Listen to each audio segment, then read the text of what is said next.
Voilà le titre de l'étude que nous allons avoir aujourd'hui. Nous progressons tranquillement car nous voulons découvrir cette semaine ce grand thème, comment Jésus et les apôtres voyaient la Bible. Le verset qui nous accompagnera toujours dans Matthieu 4, verset 4.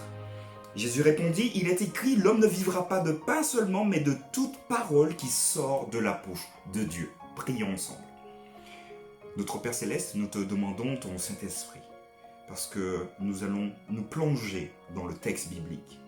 Et nous aimerions que tu puisses nous accompagner, que tu nous permettes de mieux comprendre et d'appréhender ce texte pour l'appliquer dans nos vies et permettre à tous ceux qui nous côtoient d'avoir cette envie toujours plus grande de te chercher, de lire le texte biblique pour te trouver, pour que simplement, Seigneur, que tu puisses transformer les vies. Garde-nous en ta paix, au nom de Jésus. Amen. Dans l'étude d'aujourd'hui, nous irons voir 3 textes qui se trouvent dans le livre de Matthieu et nous avons une question. Que dit Jésus dans ces textes? Donc Matthieu 5, verset 17 à 20, Matthieu 22, verset 29 et ensuite Matthieu 23, verset 2 et 3, mais nous lirons à partir du verset 1. Je vous lis d'abord le premier texte. Donc nous voulons savoir que dit Jésus dans ces textes. Ne croyez pas que je sois venu pour abolir la loi ou les prophètes, je suis venu non pour abolir mais pour accomplir. Car je vous le dis en vérité, tant que le ciel et la terre ne passeront point, il ne disparaîtra pas de la loi un seul iota ou un seul trait de lettre jusqu'à ce que tout soit arrivé. Celui donc qui supprimera l'un de ces plus petits commandements et qui enseignera aux hommes à faire de même sera appelé le plus petit dans le royaume des cieux. Mais celui qui les observera et qui enseignera à les observer, celui-là sera appelé grand dans le royaume des cieux. Le verset 20, car, je vous le dis, si votre justice ne surpasse pas celle des scribes et des pharisiens, vous n'entrerez point dans le royaume des cieux. Alors, que dit Jésus ici? Le premier élément, me semble-t-il, ne croyez-vous pas que je sois venu abolir, mais accomplir. Donc, Jésus ne va pas ni abolir la loi, ni les prophètes. De quoi s'agit-il ici? Alors, nous avons peut-être le réflexe de dire, il n'est pas venu abolir les 10 commandements. Mais la loi pour un juif ne se concentre pas que sur les 10 commandements, qui se trouvent d'ailleurs dans Exode 20, au chapitre 20, et dans Deutéronome 5. Mais la loi, c'est la Torah, donc de la Genèse au Deutéronome, donc ça s'appelle la loi. La loi, donc la Torah, c'est la loi. Donc Jésus n'est pas venu abolir la loi, on est d'accord, il n'a pas aboli non plus les 10 commandements, puisque les 10 commandements sont au centre, au cœur de la Torah, au cœur du Pentateuque, au cœur de ces 5 premiers livres. Et il va rajouter, je ne suis pas venu non plus abolir les prophètes. C'est intéressant. Et il va rajouter, au cas où on n'aurait pas entendu, je suis venu non pour abolir, mais pour accomplir. On peut envisager l'accomplissement dans le sens parfaire, donner la vraie signification, vous montrer ce que c'est finalement cette loi, la loi de Dieu, puisque la Torah c'est la loi de Dieu. C'est vrai, et nous l'avons dit la semaine dernière, que les prophètes ont fait de leur mieux pour retranscrire cette loi. Ils ont reçu donc des révélations de Dieu. Mais Jésus va venir, j'ai envie de dire, parfaire, donner, mettre la cerise sur le gâteau.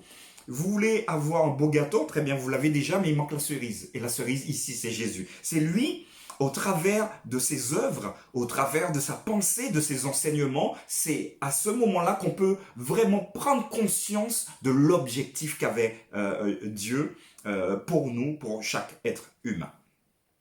Le deuxième texte se trouve dans Matthieu 22, au verset 29. Jésus leur répondit, « Vous êtes dans l'erreur parce que vous ne comprenez ni les Écritures ni la puissance de Dieu. » Ce texte est assez intéressant parce que Jésus répond à qui? Il va répondre à un groupe de juifs qu'on appelle des Sadducéens. D'une manière générale, les Sadducéens, entre autres, ne croient pas en la résurrection. Donc Jésus va leur répondre, « Vous êtes dans l'erreur. » Et il va leur dire pourquoi. Parce que vous ne comprenez ni les Écritures, ni la puissance de Dieu. Alors imaginez-vous ces hommes qui sont pointus dans le texte biblique, et Jésus va leur dire, mais en fait, vous étudiez depuis des années, c'est très bien, mais en fait, vous ne comprenez rien. Vous ne comprenez pas les Écritures. Vous ne comprenez pas non plus la puissance de Dieu. Alors ça peut sous-tendre que nous pouvons passer des années, des semaines, des dizaines d'années dans le texte, pensons comprendre, mais il va quand même nous manquer quelque chose. Et Jésus, c'est lui qui va expliquer, c'est lui qui va nous montrer la direction que doivent avoir chaque texte biblique. Et il va leur dire clairement, parce que vous ne comprenez ni les Écritures, donc on parle ici du texte biblique, Jésus s'appuie encore sur le texte, et là c'était l'Ancien Testament, parce que le Nouveau Testament n'existait pas encore, et il a été bouclé au 4e siècle, donc entre 350 et 400 de notre ère, donc il ne pouvait pas s'appuyer sur le Nouveau Testament. Pour le 1er siècle, Jésus va s'appuyer fondamentalement sur l'Ancien Testament, et il va dire que ces hommes qui ont étudié le texte biblique, le texte donc de la Tanakh, de l'Ancien Testament, ne comprenaient pas. Et il me semble, le plus dangereux dans tout ça, c'est qu'ils ne comprenaient pas non plus la puissance de Dieu, ce que Dieu est capable de faire pour chaque être humain. Le dernier texte que nous avons à lire se trouve dans Matthieu 23, versets 1 à 3. Matthieu 23, 1 à 3. Alors Jésus, parlant à la foule et à ses disciples, dit: les scribes et les pharisiens sont assis dans la chaire de Moïse. Faites donc et observez tout ce qu'ils vous disent, mais n'agissez pas selon leur œuvre, car ils disent et ne font pas. Alors dans ce texte, nous avons peut-être un élément qui peut nous poser problème.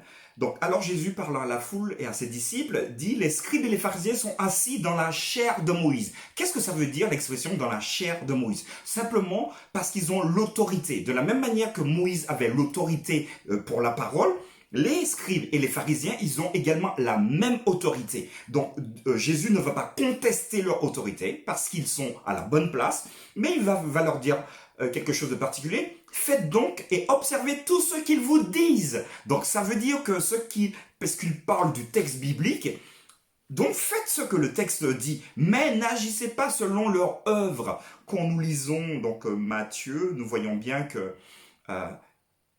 les scribes et les pharisiens, ils avaient cette tendance à pouvoir dire des choses, mais derrière à comploter, à enfreindre les règles qu'ils devaient supporter. Par exemple, tu ne tueras point, alors ça ils connaissaient sur le bout des doigts, mais s'agissant de comploter pour éliminer, pour tuer Jésus, ça leur posait aucun problème. Donc ici par exemple, c'est un élément sur lequel Jésus a pu s'appuyer pour dire, car ils disent et ne font pas.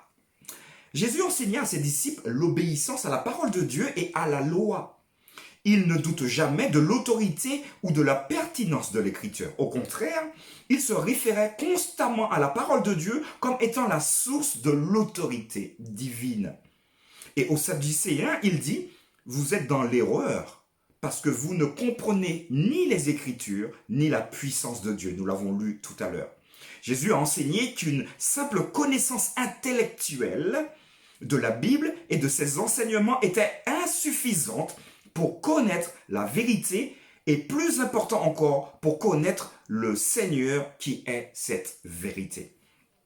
Finalement, l'ossature même du texte biblique, c'est Dieu lui-même, c'est Jésus, c'est le Saint-Esprit, c'est la divinité qui se révèle dans les Écritures. Et il me semble assez intéressant de noter que Jésus n'est pas contrevenu à cette règle, qu'il s'est lui-même appliqué, mais c'était aussi un exemple pour vous, pour moi, de manière à ce que nous puissions toujours nous appuyer sur le texte biblique.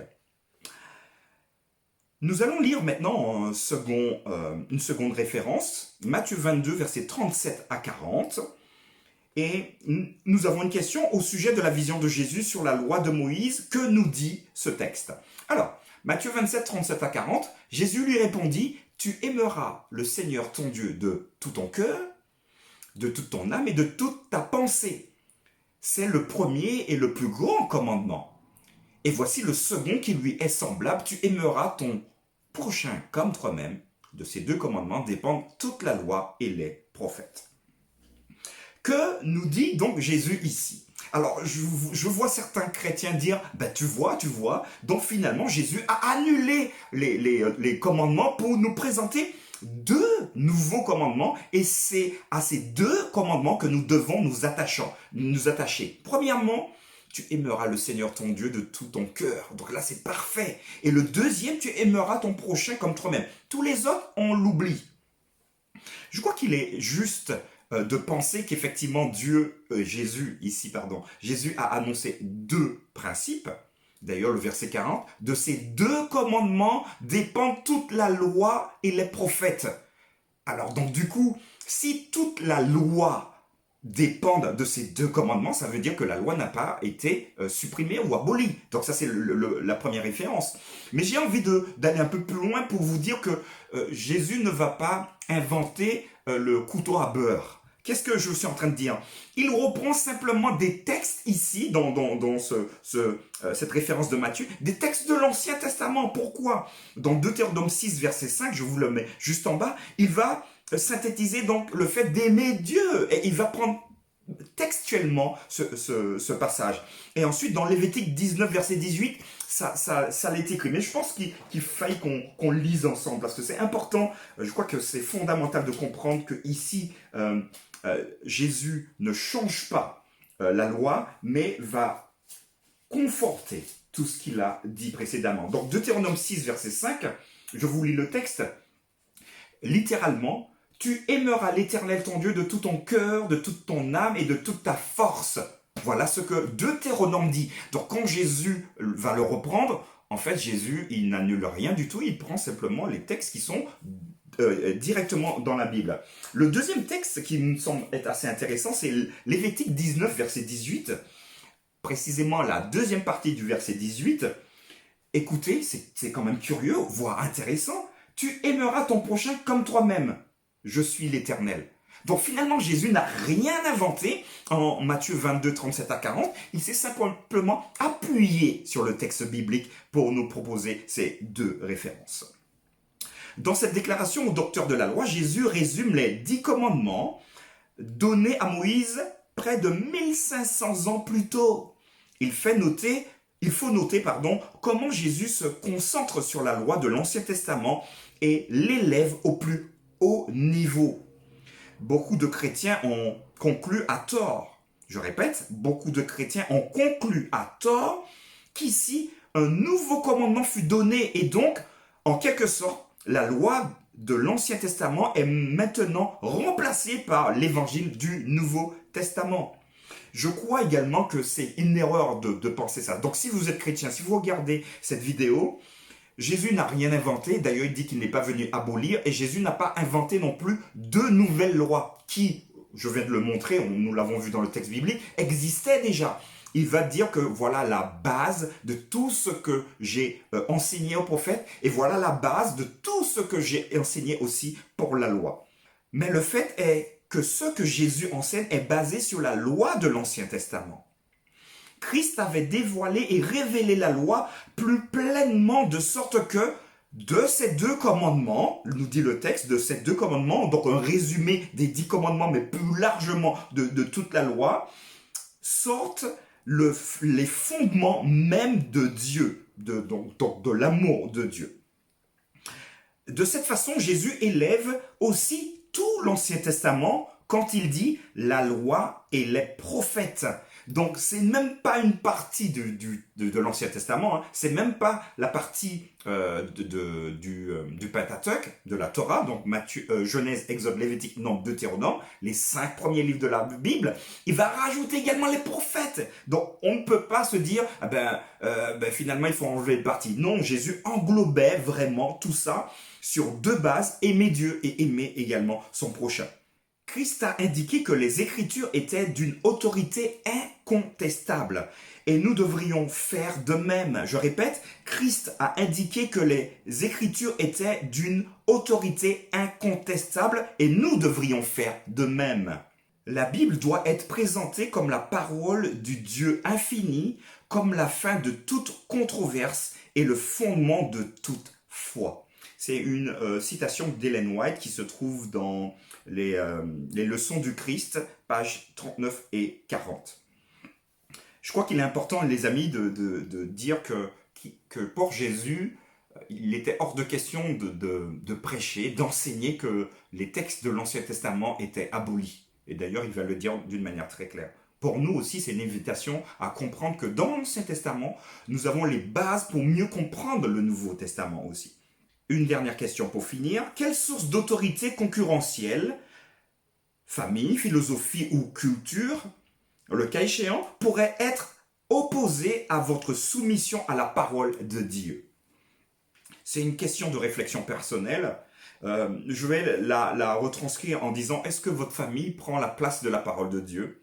Est-ce que notre manière de fonctionner, notre philosophie, nos courants de pensée prennent la place de la parole de Dieu?